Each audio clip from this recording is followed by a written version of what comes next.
Í nafni Guðs föður, sonar og heilags anda. Amen.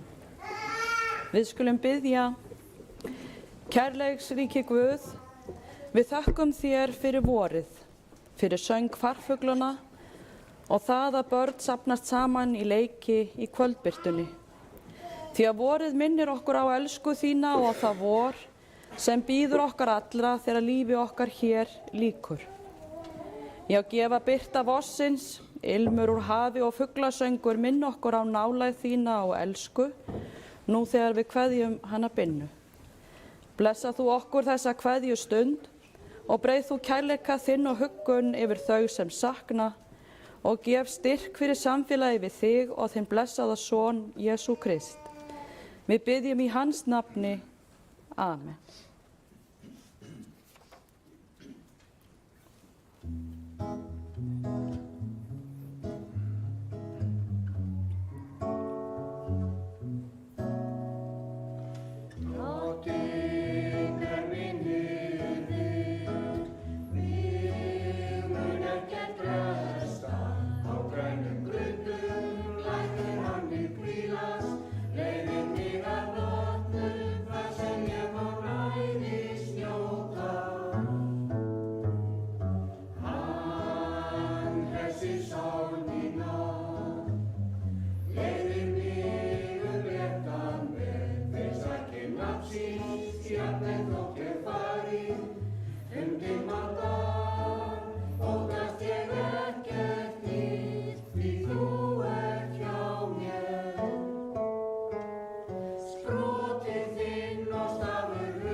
Í Davíðssálmum standa þessi orð.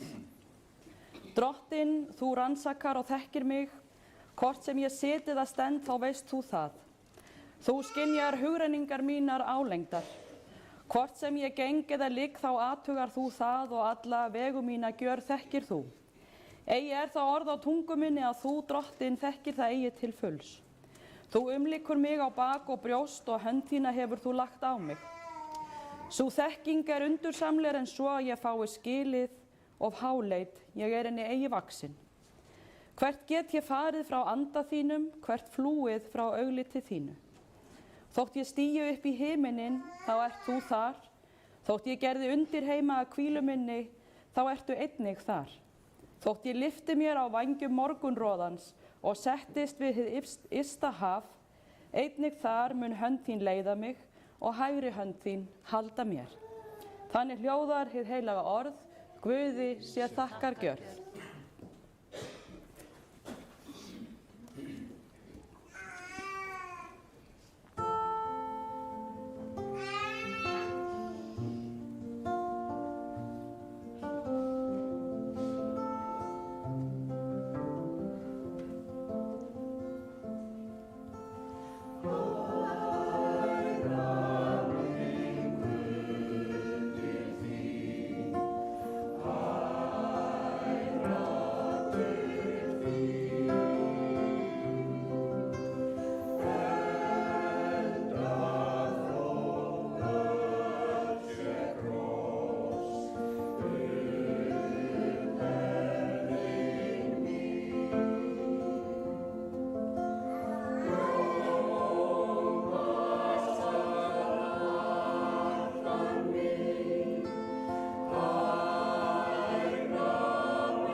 Og svo ritar postulinn.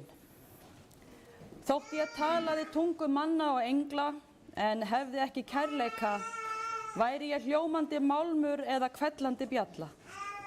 Og þótt ég hefði spádómsgáfu og vissi alla leyndardóma og ætti alla þekking, og þótt ég hefði svo takmarkalausa trú að færa mætti fjöll úr stað, en hefði ekki kærleika, væri ég ekki neitt. Kærleikurinn er langlyndur, hann er góðviljaður. Kærleikurinn öfundar ekki, kærleikurinn er ekki raupsamur, reykir sér ekki upp. Hann hegðar sér ekki ósæmilega, leitar ekki síns eigin. Hann reiðist ekki, er ekki langrækinn. Hann gleðst ekki yfir óréttvísinni, en samgleðst sannleikanum. Hann breiðir yfir allt, trúir öllu, vonar allt og umber allt. Kærleikurinn fellur aldrei úr gildi. En nú varir trú, von og kærleikur, þetta þrennt, en þeirra er kærleikurinn mestur. Þannig hljóðar hið heilaga orð, dýrð sé þér drottin.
Sumarið kom yfir sæinn og sólskinið ljómaði bæinn og vafði sér heiminn að hjarta. Ég hitti þig, ástin mín bjarta, og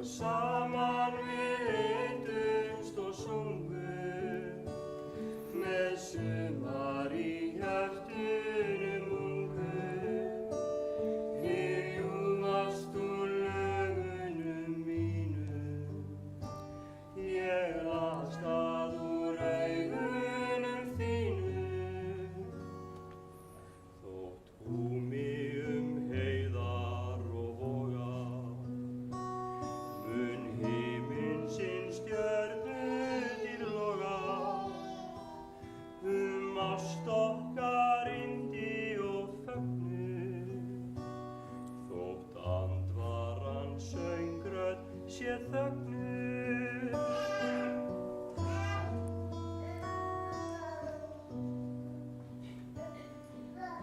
Sumarið komið við sæinn og sólskinið ljómað bæinn og vafði sér heiminn að hjarta. Ég hitti þig ástin mín bjarta og Saman við leitumst og sungum með sumar í hjörtunum ungum. Ljúfast úr lugunum mínum, ég las það úr augunum þínum. Þú tómi heiðar og voga, mun himinsins stjörnu til loga. Ást okkar yndi og fögnuð, þótt andvaran söngrödd sé þögnuð.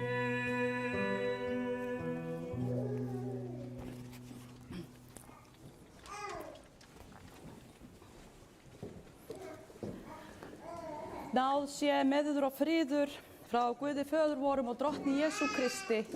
Amen. Jesús sagði, gætið að fíkjutrénu og öðrum trjám. Þegar þér sjáuð þau farin að bruma, þá vitið þér af sjálfum yður að sumarið er í nánd. Þannig orðar Kristur það, hvernig við munum skynja það þegar að eilífðin nálgast okkur. Hún nálgast okkur eins og vorið. Og nú er vorið komið að minnstakosti á almanakinu. Þessi yndislegi tími þegar vetur flýr og geislar sólarinnar verða sífellt bjartari og hlýrri. Þessi tími sem við höfum beðið eftir með óþreyju. Þó er íslenska vorið viðsjárvert eins og við höfum reynt undanfarna daga.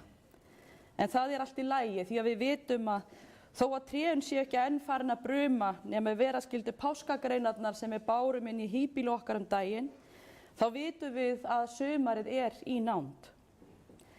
Já, páskarnir og vorið haldast svolítið í hendur. Okkur finnst að þegar páskar gangi í garð þá eigi vorið að gera það líka. Ég held að það sé vegna þess að við finnum svo mikinn samhljóm með upprisuboðskap páskana og vorinu. Nú ríkja gleðidagar í kirkjunni. Í kirkjuárinu eru 50 dagar eftir páska, sérstakir gleðidagar alveg fram að hvítasunnu. Þar sem við gleðjumst yfir upprisunni og þeirri gjöf sem okkur var á hinum fyrstu páskum opinberuð, eilífalífinu, sumarlandinu. Við skynjum upprisu náttúrunnar svo greinilega á þessum gleðidögum. Við vitum að fræin sem sofa í frosti eru farin að rumska því að ylurinn frá sólu verður sífellt sterkari og daginn er tekið að lengja. Álftin og gæsin og tjaldurinn eru komin og brátt fjölgar þeim farfuglunum sem tínast hingað heim í fjörðin okkar. Svona er þetta á hverju ári, en þó gleður þetta árvissa undur okkur alltaf jafn mikið, rétt eins og brumið á páskagreinunum. Já, og vorið það er eins og örlítið sýnishorn af því vorið sem bíður okkar allra og leiðir okkur inn í það sumar sem upprisan og eilífa lífið er. Þó að kveðjustundir sem þessar séu alltaf þungbærar á sinn hátt, þá býr í þeim sú fegurð að þær endurspegla ást og kærleika og hvað sá eða sú sem við kveðjum var þér dýrmætt og er þér dýrmætt. Því að elskan og kærleikurinn deyr ekki, heldur finnur sér farveg í minningunum sem við geymum og í bland við söknuðinn þá finnum við til þakklætis. Við getum því litið sem svo á að þessi kveðjustund sé vorfagnaðurinn hennar Binnu sem við kveðjum hér í dag. Við skulum leyfa geislum þeirrar upprisu sólar sem að Binna nú nýtur og gekk svo glöð til móts við að miðla til okkar gleði og huggun nú þegar við þökkum henni fyrir góða samfylgd og rifjum upp nokkra minningar frá ævivegi hennar. Sigríður Bryndís Helgadóttir var fædd á Patreksfirði þann 23. maí árið 1940. Foreldrar hennar voru þau Sigríður Brynjólfsdóttir frá Klukkulandi í Dýrafirði og Helgi Gestsson frá Kollsvík í Patreksfirði. Sigríður Bryndís, eða Binna eins og hún var nú alla tíð kölluð, var annað barn foreldra sinna, en systkini hennar eru í aldursröð, Ingibergur Gestur, Jósep Helgi og Jónína Þóra sem öll eru látin. Hrönn sem búsett er í Bandaríkjunum, Einar sem er látin og Kristrún sem býr í Reykjavík. Binna var glaðlynd telpa og gamansöm. Skólaganga hennar var eins og annarra barna hér á Þingeyri á þessum tíma, því þegar Binna var 6 ára kom hún hingað til dvalar hjá ömmu sinni og afa vegna veikinda móður sinnar. Binna á balanum naut óskiptra athygli móðurforeldra sinna og þær langmæðgur eyddu oft löngum tíma saman fyrir háttinn við hárgreiðslu og aðra stelpulega afþreyingu. Binna var alltaf blíðlynd en enga síður mjög ákveðið barn og það var ekki alveg sama hvernig var farið að henni. Hún átti sem barn mjög erfitt með að segja R og sagði því alltaf fjöður í staðinn fyrir fjörður. Þegar hún með hörku var eitt sinn krafin það að segja fjörður, þá beit hún saman tönnunum og streittist á móti.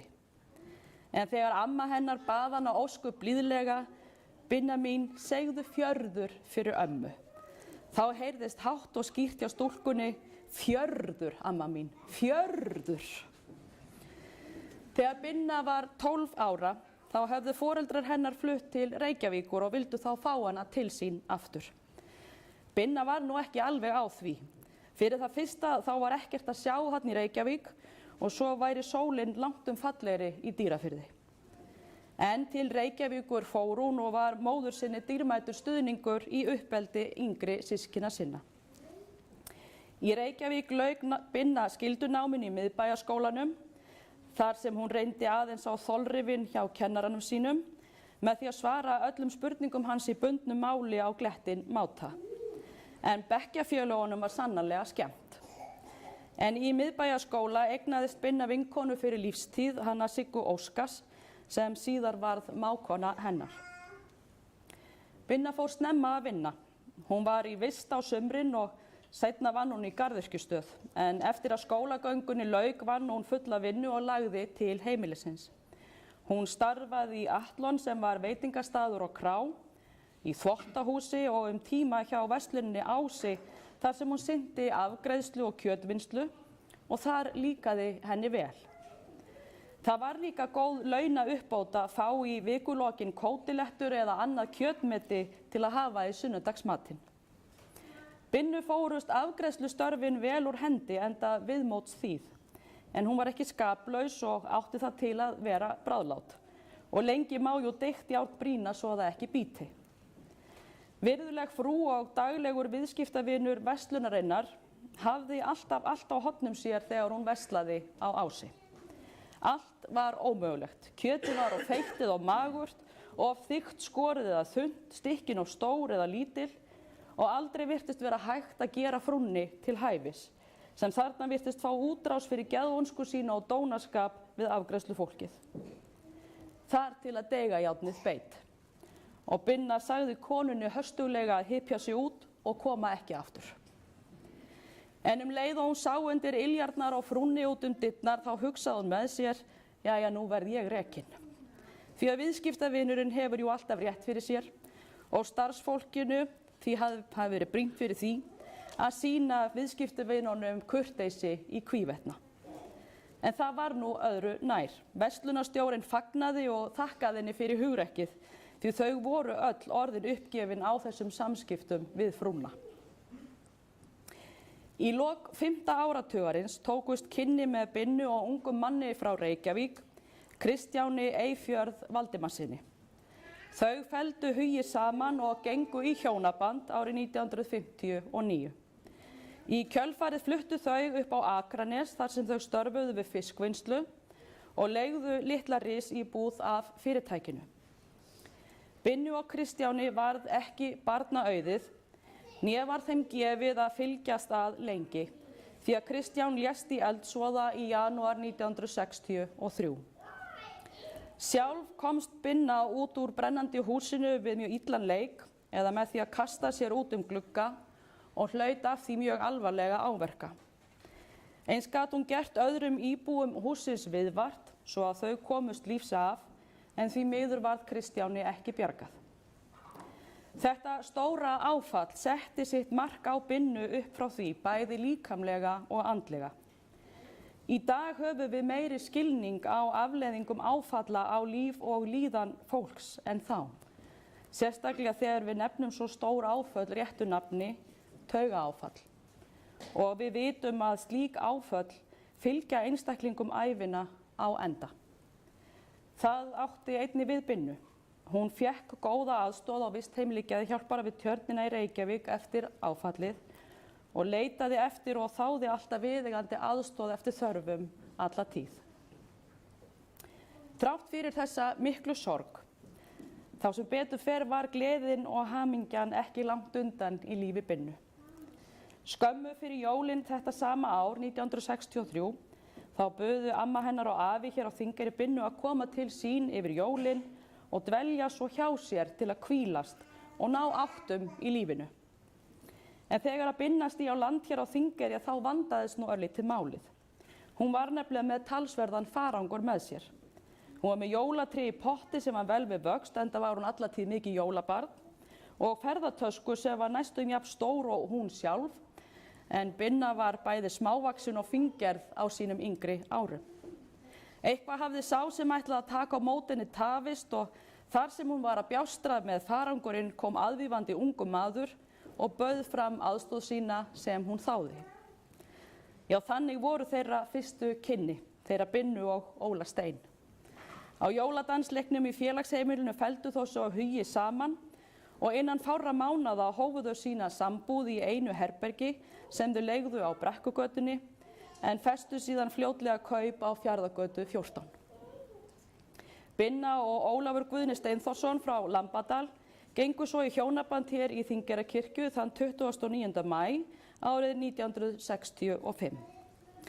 Binna og Óli eignuðust 2 börn sem eru Sigríður Kristín, eiginmaður hennar er Hafþór Guðmundsson, Sigríður á 3 börn og 6 barnabörn og 1 til viðbótar á leiðinni. Steinþór Auðun, eiginkona hans er Edda Björk Magnúsdóttir, Steinþór á 3 börn og 7 barnabörn. Á fyrstu búskaparárum ungu hjónanna réði Óli sig í vinnu í Mjólká og þar bjó fjölskyldan í nokkur ár.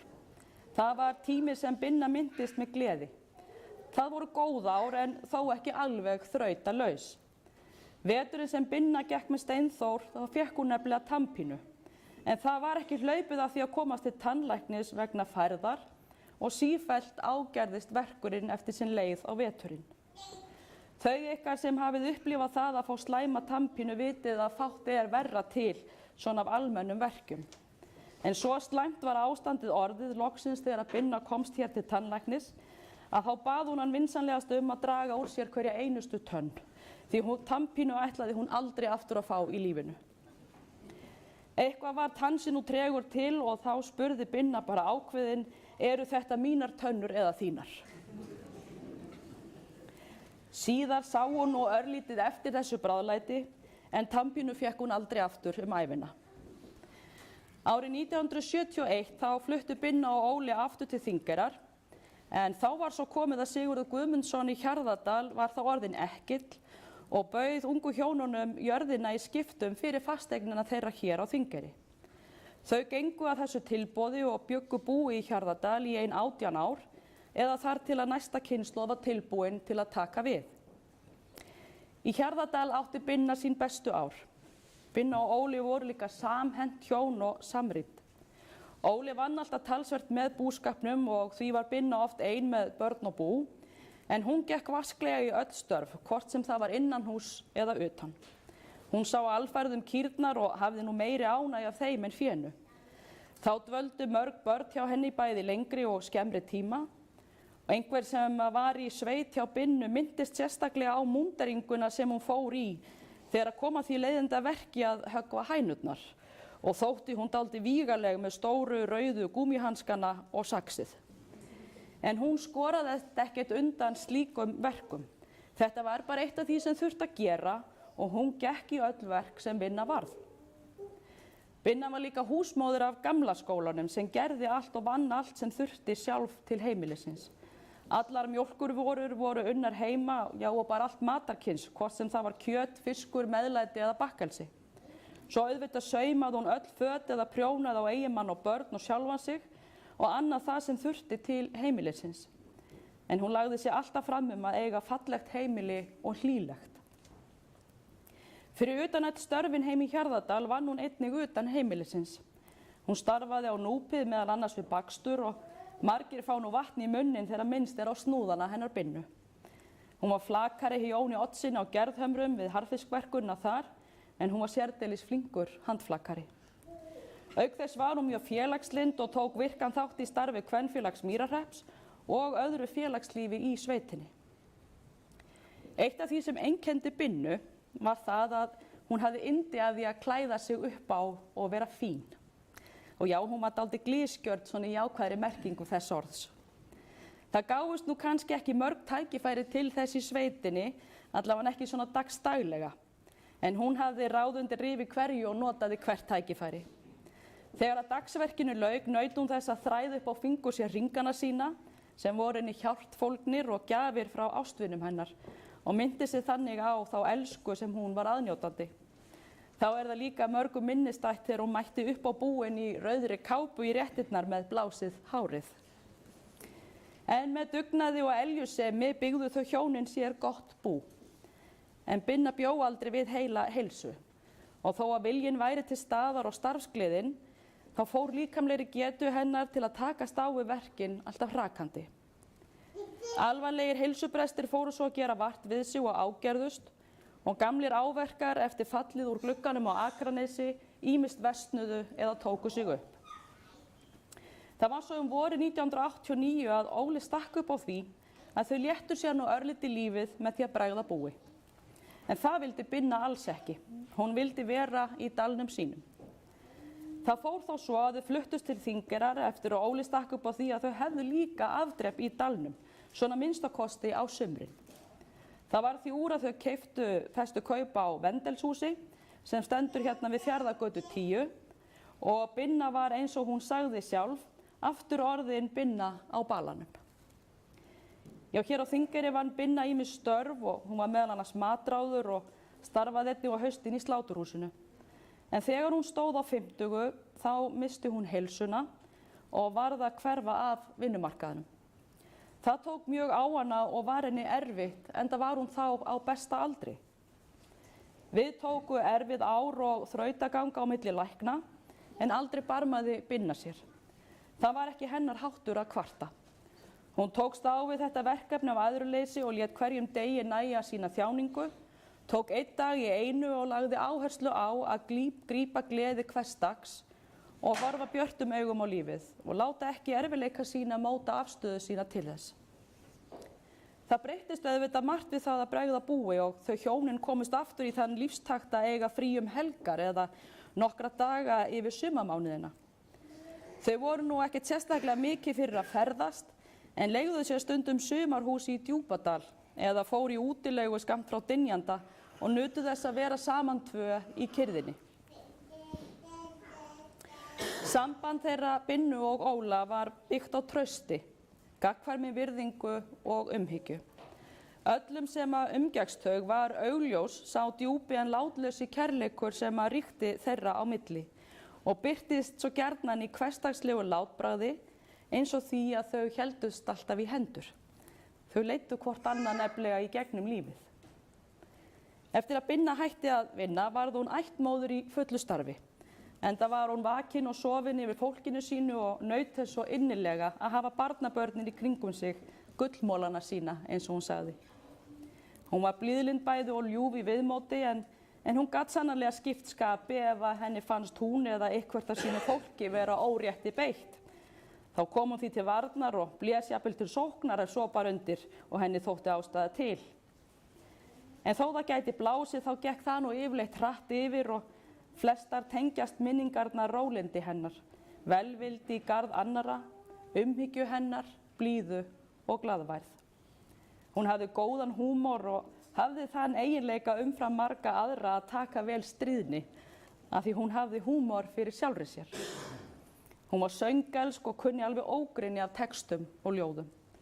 Hún hafði líka sjálf fallega söngrödd og naut þess að syngja í góðum hópi og gleðjast á mannamótum. Hún var virki í félagsstarfi aldraðra hér á Þingeyri og lærði þar meðal annars bókband sér til ánægju. En aldurinn færðist yfir og sumarið 2021 þá fluttu þau hjónakornin sig á Tjörn. Þá bæði komin á níræðisaldur og Binna þurfti þá orðið meiri aðstoð við daglegar athafnir en Óli gat veitt henni heima. Eftir að Óli lést í janúar fyrir rúmum 2 árum dvaldi Binna áfram á Tjörn í góðu yfirlæti, en í haust færði hún sig yfir á Eyri á Ísafirði til að vera nær sjúkrahúsinu, enda þurfti hún að sækja talsverða þjónustu þangað. Á skírdag boðaði hún sitt fólk á sinn fund og sá til þess að allir fengju páskaegg. Átti yndislega kvöldstund með ástvinum sínum og sýndi ekki á sér neitt fararsnið. En föstudagurinn langi reyndist vera hennar brottfarardagur. Kallið kom og hún hlaut hægt og friðsælt andlát þann 29. mars síðastliðinn. Síðustu stundirnar var hún umvafin ástvinum sínum sem rauluðu fyrir hana barnasálminn leiddu mína litlu hendi, líkt og hún fyrir þau í gegnum tíðina. Það er alltaf erfitt að kveðja þegar við vitum ekki hvað langt til endurfundana líkt og hér í dag. Og söknuður er fylgifiskur þess að lifa og elska. Þið voruð ríkidæmið hennar Binnu og nú geymið þið ykkar sameiginlega sjóð minninga hana, sem var ykkar gæfa og hamingja og þið hennar. En sumt í þessum dýrmæta sjóði verður aldrei með orðum tjáð, en bindur ykkur saman bæði hér og handan þess heims sem við skynjum. Þetta eru dýrmætar minningar sem munu verða ykkur uppspretta gleði og huggunar. Og með því að leggja traust okkar á orð Krists, ég lifi og þér muni lifa, þá getum við hvatt í bili með þakklæti. Þakklæti fyrir langa og viðburðaríka ævi, fyrir góða samfylgd, fyrir umhyggju og fyrir elsku. Fyrir minningar blíða og glaðlynda konu, já umfaðmandi ættmóður. Við kveðjum í dag með þakklæti fyrir allt. Guð blessi Sigríði Bryndísi Helgadóttur frá Patreksfirði og allar þær minningar sem við geymum í hug okkar og hjarta. Amen. Ég flyt ykkur kveðjur frá fjarstöddum ættingjum og vinum. Elísabet Pétursdóttir á Sæbóli á Ingjaldssandi sendir ykkur öllum innilegar samúðarkveðjur. Helgi Gestsson og Anna og fjölskylda þeirra minnast Binnu með þakklæti fyrir liðna tíð og senda ykkur samúðarkveðjur sínar. Sigga, Silvía og Alda og fjölskyldur þeirra gátu því miður ekki verið hér með ykkur í dag, en hugur þeirra dvelur með ykkur. Þau senda ykkur innilegar samúðarkveðjur og minnast Binnu með hlýhug og þakklæti fyrir allt.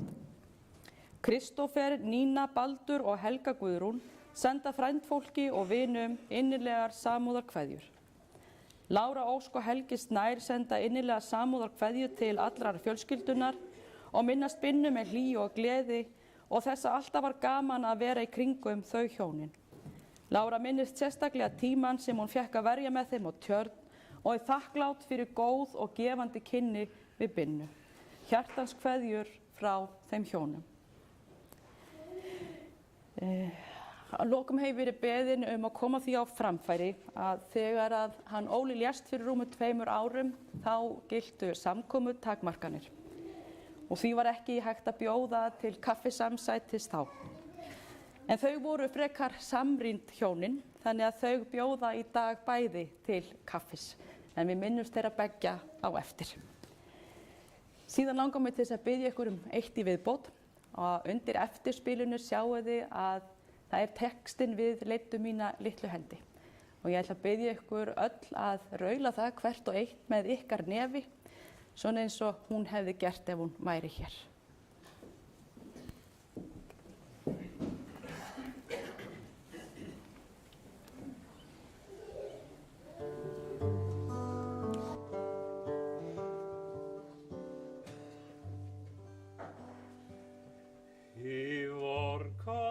Sunnan með sólskin í hjarta, hún setti mig dýrðinn á landinu bjarta. Ó íslenska byggð, þú átt ein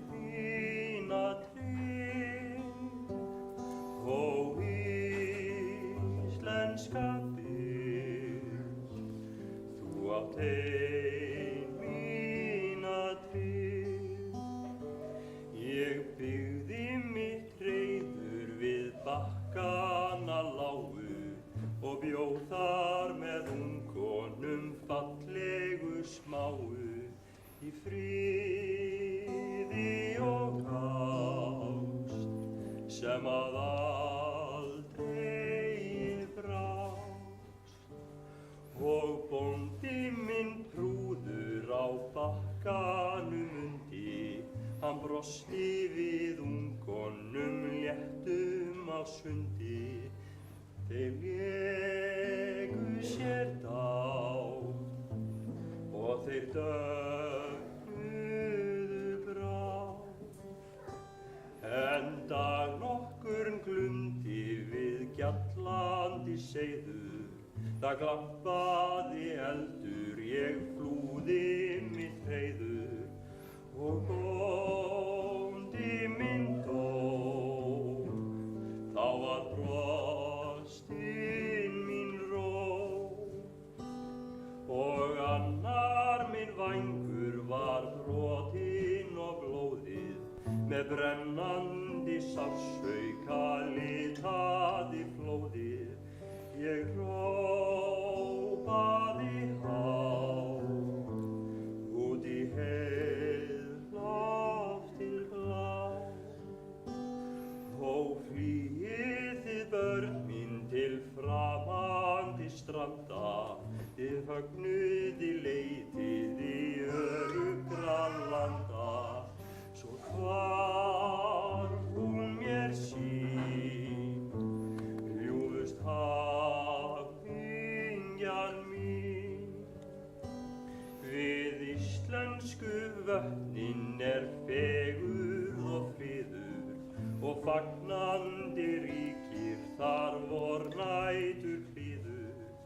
Hef gefið þið grið öllum fuglunum frið, en gefið þið grið öllum fuglunum frið.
Nú lætur þú, drottinn, þjón þinn í friði fara eins og þú hefur heitið mér. Því að augu mín hafa séð hjálpræði þitt sem þú hefur fyrirbúið í augsýn allra líða. Ljós til opinberunar heiðingjum og til vegsemdar líð þínu. Við þökkum þér algóði Guð og eilífi Faðir að við megum koma fram fyrir þig á stundum gleði og hamingju, en einnig leita til þín eftir huggun þegar á sorgin knýr dyra. Heyr bænir okkar nú þegar við felum þér hana binnu, sem þú hefur kallað til hvíldar hjá þér. Við þökkum þér þá góðu gjöf að hafa fengið að vera hluti af hennar lífi og hún okkar. Blessa þú minningarnar, drottinn, sem að þessi kveðjustund helguð, og gefa þær verð okkur uppspretta gleði og huggunar ókomna tíð. Styrk þú þau sem hér kveðja og hugga þau, ver okkur öllum náðugur og miskunnsamur í lífi og dauða og varðveittu okkur í trúnni á þig, svo við megum ásamt þeim sem þú hefur þegar kallað til þín, lofa þig og vegsama að eilífu. Amen. Allar bænir vorar felum við í þeirri bæn sem að Drottin hefur kennt oss og biðjum saman. Faðir vor, þú sem ert á himnum, helgist þitt nafn, tilkomi þitt ríki, verði þinn vilji svo á jörðu sem á himni. Gef oss í dag vort daglegt brauð og fyrirgef oss vorar skuldir, svo sem vér og fyrirgefum vorum skuldumnautum. Eigi leið þú oss í freistni, heldur frelsa oss frá illu, því að þitt er ríkið, mátturinn og dýrðin að eilífu. Amen.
Lofaður sé Guð og Faðir Drottins vors Jesú Krists, sem eftir mikilli miskunn sinni hefur endurfætt oss til lifandi vonar fyrir upprisu Jesú Krists frá dauðum. Jesús sagði, ég er upprisan og lífið, sá sem trúir á mig mun lifa þótt hann deyi.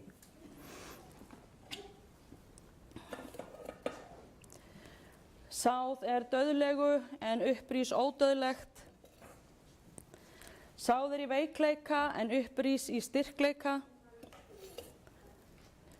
Sáð er jarðneskum líkama en upprís andlegur líkami. Veit henni drottin þína eilífu hvíld og lát þitt eilífa ljós lýsa henni, hún hvíli í þínum friði. Amen.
Drottin blessi þig og varðveiti þig. Drottin láti sína ásjónu lýsa yfir þig og sé þér náðugur. Drottin upplyfti sína augliti yfir þig og gefi þér frið. Í nafni Guðs Föður, Sonar og Heilags Anda. Amen.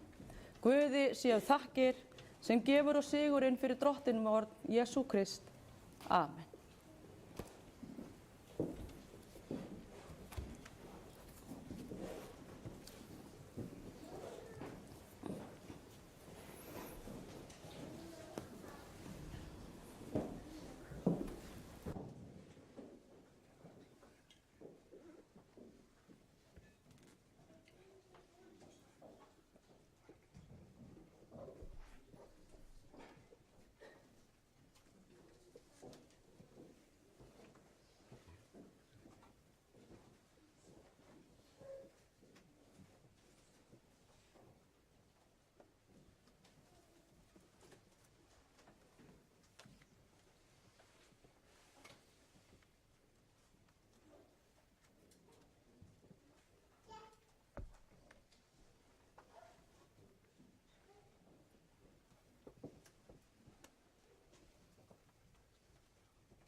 ég fari aldrei frá þér, alltaf Jesús vertu hjá mér.